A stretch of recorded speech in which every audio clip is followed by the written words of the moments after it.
Bonjour tout le monde. Aujourd'hui, je suis en entrevue avec Monsieur Alain Milot. Donc, merci d'être venu ici pour l'entrevue. Bienvenue. Ok, on commence tout de suite. Est-ce que l'idée de mourir un jour, ça vous fait peur? Ben oui, absolument. Je pense que ça fait peur à tout le monde. C'est sûr que plus que tu avances en âge, plus que ça fait peur.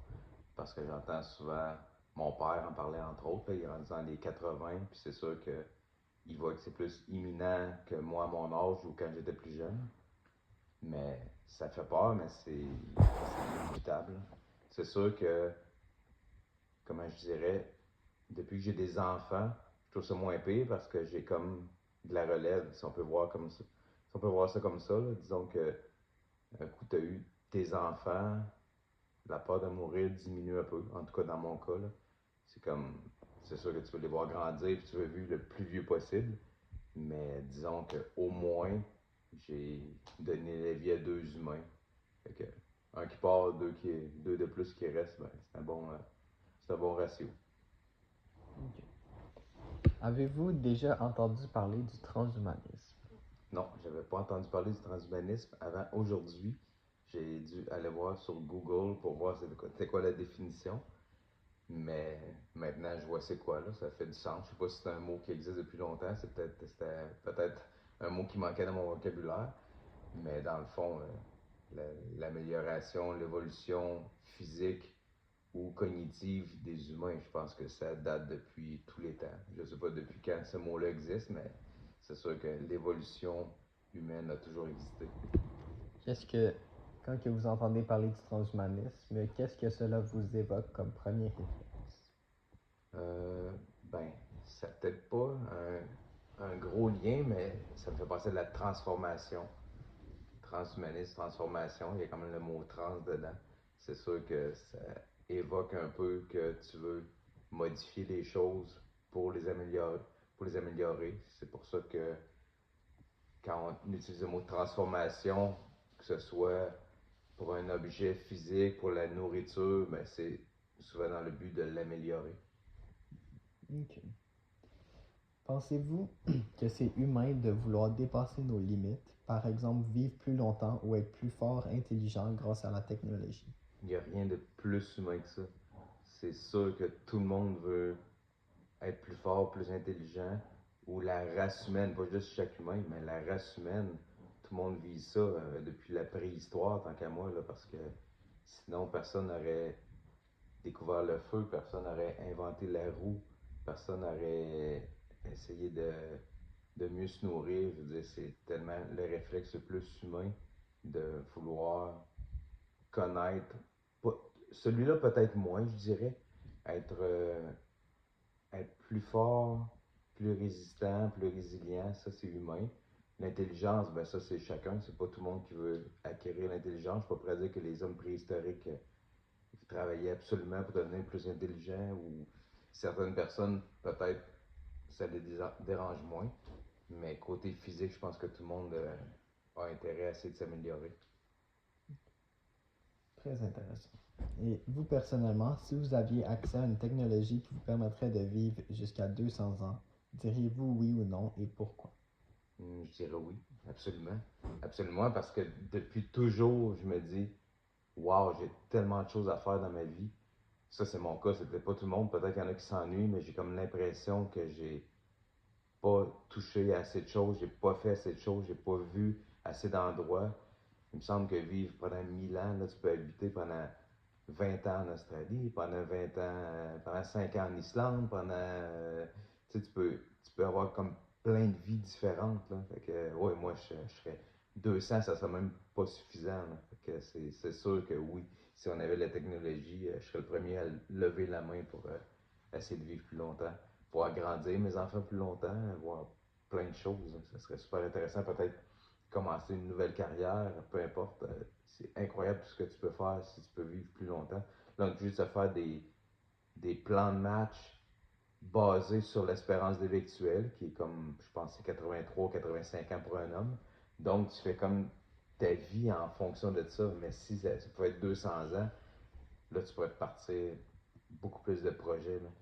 Parce que dans le fond, je m'en rends compte, là, en vieillissant, on dirait que tu abandonnes de plus en plus de rêves parce que tu sais qu'il te reste X nombre de décennies, qu'il t'en reste une, deux ou trois. À un moment donné, tu te dis, OK, ça me donne rien d'essayer de commencer ça ou ça va être impossible. On dirait que, je sais pas, jusqu'à 30 ans, 35 ans, tu as comme l'impression que tu peux tout faire. Puis là, plus que le temps avance, plus que tu réalises, OK, j'ai soit trop de responsabilités, je suis trop engagé à un certain endroit, je peux pas commencer d'autres choses. Exemple, comme une carrière comme moi, j'aimerais être pilote d'hélicoptère, mais il est comme trop peu, trop tard. Là. Il aurait fallu que je le fasse bien avant. Mais si on me disait, ah, tu as 200 ans à vivre, je pense Mhm. pas que je continuerai à faire ce que je fais pendant encore 100 ans. T'sais. Là, je serais comme, OK, bon, ben, c'est assez. Je ferais mon cours de pilote d'hélicoptère, puis là, je commence une nouvelle carrière dans un nouveau pays, peut-être. Ok. Je suis totalement d'accord avec vous. Est-ce que vous pensez que la société en général a une obsession avec la jeunesse et la performance? Tellement, tellement, c'est incroyable. Là. Ce qui me frappe le plus, c'est la chirurgie esthétique. Ça, c'est l'aspect esthétique de la jeunesse. Les gens veulent avoir l'air jeune. Tant qu'à moi, c'est comme tricher juste par le budget. Les gens qui ont le budget, c'est comme, je pense que Demi Moore a été nommée la femme la plus haute au monde, qui a l'air le plus jeune au monde, mais elle doit mettre genre 300 000 par année en chirurgie esthétique. Fait que ça, c'est comme cheater, puis tant qu'à moi, c'est comme de la fausse jeunesse. Sauf que, oui, ceux qui essaient d'être plus jeunes en étant en meilleure santé physique et mentale, ça, je trouve ça super intéressant. Là. Ok, fait qu'est-ce que ça vous dérange en général, cette obsession de la Euh, société? ben, non, non, ça me dérange pas parce que j'ai vu une grande évolution, entre autres dans l'alimentation. Les gens, ils ont tellement évolué, les gens pas juste l'alimentation, mais exemple, la cigarette pour la génération de mon père, c'était comme normal de fumer. Tous les acteurs dans les films fumaient. Eux, ils fumaient. Ils pensaient que c'était normal, mais il y a eu de l'évolution à ce niveau-là pour pouvoir, euh, pour pouvoir se sentir plus jeune plus longtemps, d'abolir la cigarette. Fait qu'il y a de moins en moins de monde qui fume. Mais au niveau de l'alimentation, c'est incroyable aussi. Les gens font vraiment le lien de plus en plus à maintenir euh, leur jeunesse, leur énergie de jeunesse avec une forte alimentation. Est-ce que vous trouvez que la technologie avance trop vite ou pas assez vite et pourquoi? J'ai le droit de dire ni un ni l'autre. J'ai comme l'impression que c'est le bon rythme parce que on s'adapte au fur et à mesure. Moi, je pense pas que ça devrait être plus vite que ça. À chaque fois qu'il y a de la nouvelle technologie, ça, pas ça fait peur, mais comme là, c'est l'intelligence artificielle qui vient de soudainement apparaître. Ben, pas la semaine passée, mais bon, ça fait un bout de temps, mais mettons, il y a un an, je sais pas, là, la première fois qu'on a commencé à en entendre parler. Mais je suis le premier que finalement, dans mon travail, j'ai commencé à l'utiliser depuis plusieurs semaines, quelques mois. Souvent, quand je dois ressortir une formule mathématique que j'avais oubliée, je fais recours à l'intelligence artificielle. Quand je fais une recherche Google ou sur Internet, ah là, finalement, c'est l'intelligence artificielle qui me répond, mais c'est vraiment détaillé dans sa réponse. Donc, je trouve ça super intéressant. Donc, pour revenir à la question, je pense que c'est. Non, je voudrais pas que ce soit plus rapide que ça, mais plus lentement, ça me dérangerait moins, dans un sens, parce que c'est sûr que la technologie, elle empêche un peu l'interaction entre les humains. Là. On l'a vu avec les réseaux sociaux. Les gens sont moins. J'ai grandi dans les années 80, peut-être que ça m'affecte un peu plus, mais disons que la venue de la technologie a nuit les relations humaines à certains égards. Fait est-ce qu'il y a comme des aspects comme de l'avancée technologique, comme on va dire, ouais, ça peut être bon pour la médecine, mais dans d'autres industries, que ça vous fait peur si ça avance trop vite? C'est sûr que la robotisation, ça fait peur parce que les gens vont perdre leur emploi. Ça, c'est peut-être la chose que je trouve qui fait le plus peur parce que les gens se ramassent à la rue remplacés par des robots de plus en plus. Mais sinon, non, pas vraiment. Ok. Donc, selon vous, est-ce qu'on devrait mettre une limite à ce que la science peut changer chez l'humain. On ne devrait pas mettre de limite et laisser ça aller à l'infini. Non, il ne faut pas mettre de limites, je pense pas. Parce que la science, si on pense entre autres, ben, la science, il y a toutes sortes de sciences, mais la science, on parlait tantôt de nutrition, la pharmacologie, c'est une des sciences les plus importantes pour l'humain. Puis je pense pas qu'on doit mettre des. Je pense pas qu'on doit mettre des. Essayer de ralentir ça parce que l'humain, si on remonte, je sais pas si on remonte en arrière dans le temps de la tuberculose, si personne n'avait découvert que juste manger une orange par jour, les gens ne peuvent plus avoir la tuberculose, ça aurait été, ça aurait été bien de le découvrir 100 ans plus tôt. Là. Fait que il y a tout le temps eu de l'avancée dans dans la science de la pharmacie et ça aide l'humain. Il faut que ça continue, il faut que ça évolue. Entre autres, le cancer. Le cancer fait beaucoup de ravages présentement. Puis tantôt, on parlait de longévité, de se rendre à 200 ans. C'est possible que si maintenant ils peuvent commencer à prévenir ou à guérir le cancer, que les gens vont, au lieu d'avoir une espérance de vie de 85 ans, peut-être que ça va être 95, peut-être que ça va être 105. Mais moi, je ne dirais pas non là, à ce qu'on m'annonce dans 5 ans que mon espérance de vie a passé de 85 à 95. Je sais que ça, je pense pas que ça va être possible à moins que l'intelligence artificielle nous trouve quelque chose, mais je pense pas que ça va être possible dans ma vie qu'on va me dire tu vas vivre jusqu'à 120 ans. Peut-être que vous, ça va arriver à votre jeune âge, que vous allez avoir une espérance de vie de 110 ans. Okay. Mais le 200 ans qu'on parlait tout à l'heure, c'est presque impossible de l'atteindre. Okay. Avez-vous déjà eu l'impression qu'on essaie de réparer l'humain au lieu de juste accepter nos faiblesses naturelles? Ben oui, on répare l'humain continuellement. Je parlais de pharmacologie, c'est peut-être la chose la plus. La pharmacologie et la médecine, c'est ce qu'ils font continuellement d'essayer de réparer l'humain. Et je pense que c'est essentiel parce que si on ne réparait pas l'humain, là, l'espérance de vie deviendrait beaucoup plus basse, tout simplement. Fait que c'est super important d'essayer de réparer l'humain au fur et à mesure qu'il y a quelque chose qui se passe avec lui. C'est super important. Sinon, ça serait quoi? Quelqu'un qui a un genou brisé à 20 ans, sa vie est finie. Il faut qu'on soit capable de réparer son genou. Il faut qu'on soit de. Oui, tout ce qui est humain, tout ce qui est sur un humain, on doit essayer de le réparer le plus possible.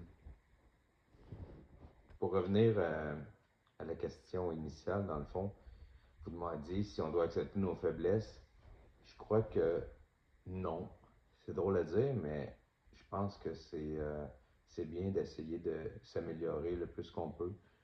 C'est sûr que à un moment donné, il faut accepter qu'on ne courra pas tout le monde le 100 mètres en 10 secondes, mais il ne faut pas considérer ça non plus comme une faiblesse. Je veux dire, si on accepte toutes nos faiblesses, toute notre vie, on va juste se laisser démolir, se laisser aller, puis accepter notre sort. Mais dans le fond, je pense qu'on doit essayer de combattre le plus possible, puis de combattre nos faiblesses, parce que c'est facile d'essayer d'améliorer juste nos qualités ou nos points forts, mais je pense que pour être un meilleur humain, il faut aussi améliorer nos faiblesses.